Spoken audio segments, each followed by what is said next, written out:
السلام علیکم ورحمۃ اللہ وبرکاتہ۔ بعض مرتبہ انسان کاروبار کی وجہ سے یا اسی طریقے سے گھر کے کوئی حالات ہیں،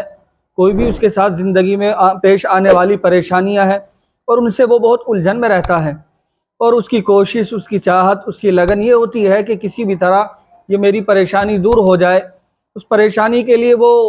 ہر چیز اپنانے کے لیے، ہر کام کرنے کے لیے تیار ہوتا ہے، لیکن اس پریشانی کو چاہے وہ کاروباری اعتبار سے ہو، رزق کی تنگی کا معاملہ ہو، یا گھر کی کوئی بھی ایسی پریشانی ہے جو اس کو بہت زیادہ پریشان کر رہی ہے، تو اس کو دور کس طرح کرے؟ کیا ہے اس کو دور کرنے کا؟ سب سے پہلے طریقہ تو یہ کہ تقوی والی زندگی گزارے، اللہ کی مرضی کے مطابق زندگی گزارے، اللہ کے احکاموں کی پابندی کرے۔ لیکن بعض بزرگان دین نے کچھ اپنے مجربات عمل بھی بیان کیے ہیں، ان کو بھی اپنا لیا جائے، ان کو بھی اپنی زندگی میں ایک اپنانے کی کوشش کی جائے، تو اللہ تبارک و تعالیٰ ان کی برکت سے اور ان کو اپنانے اور ان پر عمل کرنے کی وجہ سے بھی اس پریشانی کو دور کر دیتے ہیں۔ تو تجارتی اعتبار سے یا کاروباری اعتبار سے کوئی بھی پریشانی ہے تو آپ کو کرنا اس کے لیے کیا ہے؟ آپ کو اس کے لیے یہ کرنا ہے کہ آپ ہر فرض نماز کے بعد اول آخر درود شریف پڑھیے، اور اول آخر درود شریف پڑھنے کے بعد پھر آپ درمیان میں، یعنی جس کو بیچ بھی کہہ دیتے ہیں، بیچ میں درمیان میں آپ کو 7 مرتبہ سورہ لإلاف قریش، یعنی سورہ قریش، لإلاف قریش، یہ ایک چھوٹی سی سورت ہے، آپ کو اس سورت کو 7 مرتبہ پڑھنا ہے۔ اول آخر درود شریف ہر فرض نماز کے بعد،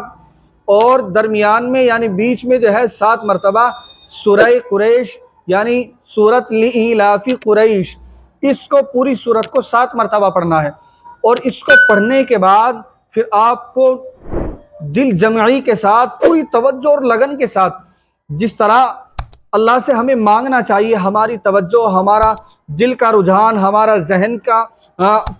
ذہن کی پوری توجہ اور ہمارا پورا بدن اللہ کی طرف متوجہ ہو، توجہ کے ساتھ ہمیں دعا مانگنی ہے، لگن کے ساتھ دعا مانگنی ہے، اللہ کے سامنے ہر پریشانی کو ہمیں رکھنا ہے۔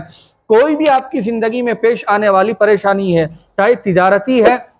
یا کوئی رزق کا معاملہ ہے یا کوئی بھی زندگی کا آپ کا کسی بھی طرح کا مسئلہ ہے، تو آپ ہر فرض نماز کے بعد اس عمل کو کیجئے۔ انشاءاللہ تعالی مجھے اللہ کی ذات سے امید اور بھروسہ ہے، کامل یقین ہے، میرا ایمان ہے اس بات پر کہ اللہ اپنے اس کلام کی برکت سے ہماری اس پریشانی کو دور کر دیں گے۔ اللہ عمل کی توفیق عطا فرمائے۔